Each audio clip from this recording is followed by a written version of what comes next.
I decided to put their proposal to the test by taking my grades over the last year and calculating my GPA by the current grade standards and then by the plus or minus grading scale. After 2 weeks of requests, I was finally told by U-High principal Albert Camburn to come by today for an interview. Coincidentally, the school is closed today because it's Thanksgiving break. And once LSU's ticket holders find their seats, they typically hold them for a lifetime. When I asked a worker for Walker's campaign what he thought of Misa's request, he simply laughed and said, "He's a funny guy, but I think we're staying." A day after his memorial and a week after his death, Nathan's ghost bike still remains to mark his tragic absence. Yet the dangerous roads and drivers that took his life remain unchanged. Mettenberger may lead the Quick Six Nation, but his receivers are working hard this offseason to make sure that they hold up their end of the bargain. Marlon Favorite won a BCS National Championship with LSU and a Super Bowl with the Saints. So how does he spend his day now? I usually set my alarm clock for about between like 4:10 and 4:15, depending on the day. I might hit the snooze button like once.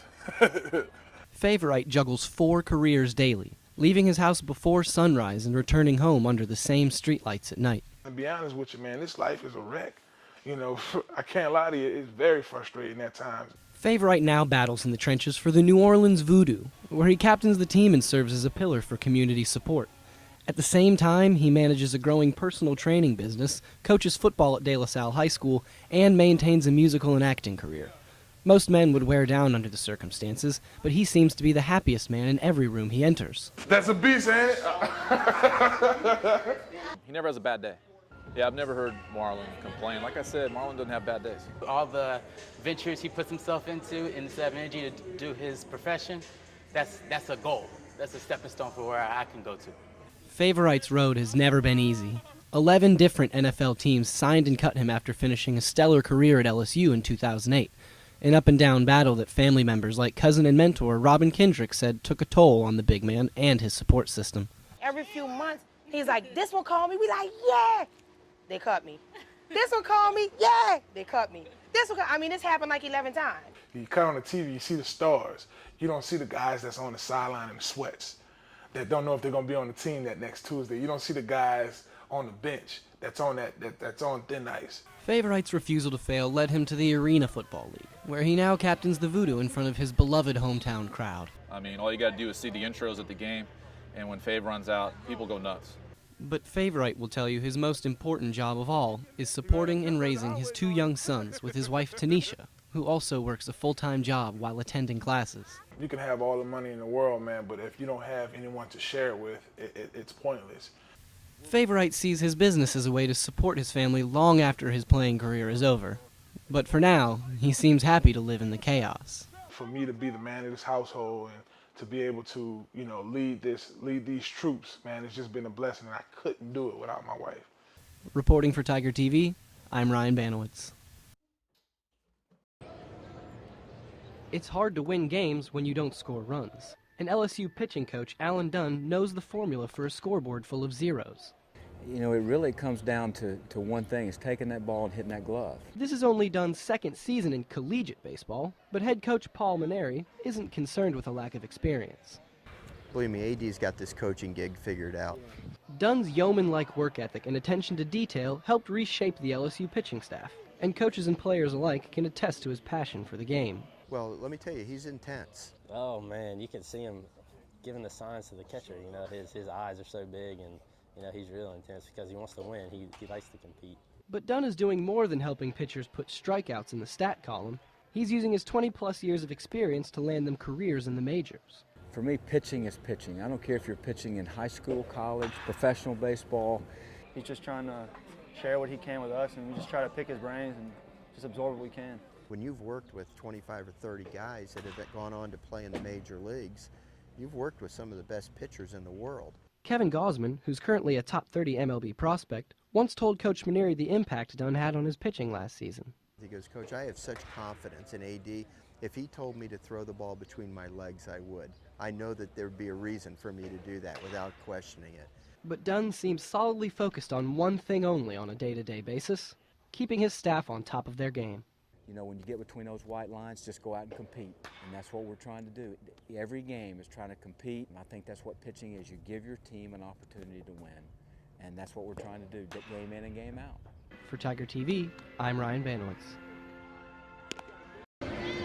All good things must come to an end, and Rafe Rhymes' time as an LSU Tiger is reaching its culmination, which nobody, including Rhymes, wants to deal with yet. Golly, I don't even want to think about it. You're going to make me cry now. I'm going to miss him tremendously, and I know the team will too. But somebody is looking at Rhymes' future, MLB scouts, and some doubt his ability to be a major league player. Head coach Paul Maneri and the rest of the team beg to differ. All I know is this guy's going to hit 350 or better in every league he plays. You know? Last year he had 431. Yeah, they talk about him not being this draft guy, not being all this stuff. But I mean, when you look at the kid's numbers, they speak for themselves to me. Rhymes may not pass some scouts' tests on paper, but that doesn't stop him from trying to prove his detractors wrong on the field. We're sitting here doing this interview half an hour before practice begins, and all I have to do is look over your shoulder. I can see him out there in left field diving for balls, trying to make himself the best left fielder that he can be. Who does that? I want to be the best, at what I do. It doesn't matter what I'm doing. Rhymes plays and practices with a passion, while managing to zone out most of the draft chatter and simply enjoy the game. It looks like he's playing baseball in the backyard, diving around, diving into walls and doing things like that, and that's just who he is. He's just a guy that's going to make consistent hard contact and give you everything that he's got between the white lines. What manager in the big leagues wouldn't want a player like that? The answer to that question is yet to be seen, but Rhymes thrives fighting uphill battles. He sees it as just another hurdle to clear. I know that's going to be a new chapter in my life, and another time I'm going to have to prove myself. That's what makes baseball so fun. I've had to prove myself, all this time, so I'm ready to do it again. For Tiger TV, I'm Ryan Baniewicz. Left fielder, Cullen Wacker. Oh my goodness, I had a chemical reaction over here. Matsu Wiles is an artist, which she says isn't exactly glorious. Artist, period. We're struggling. Wiles spends hours composing her pieces, but she still has to rely on gallery operators to choose them. You're a starving artist. You want to just create art for art's sake, but at the same time, if that's not what's selling, you still need to make money in order to continue to create your art. And after the cost of supplies and studio space rental, there's not much left for profit. Luckily, local entrepreneur Jared Loftus co-founded Stabbed in the Art, a completely free showing for artists on the first Friday of every month. It took a while for people to kind of catch on. It's like, wait a minute. So all I have to do is bring my art and show it. I don't have to pay you or get on a list. I think what they said was you just bring a couple of bottles of wine and you can hang your stuff up for free.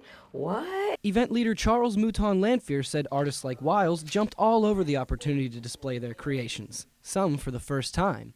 We've seen people quit their jobs, their daytime jobs, because they've sold so much artwork. Stabbed isn't only shaping artists' lives by giving them a venue to display their art, they're also trying to reshape the community. We're doing so much more than we could possibly imagine for the community. We didn't even envision this happening. Somebody said, wow, I don't feel like I'm in Baton Rouge right now. This feels like I'm in New York or in Austin or LA.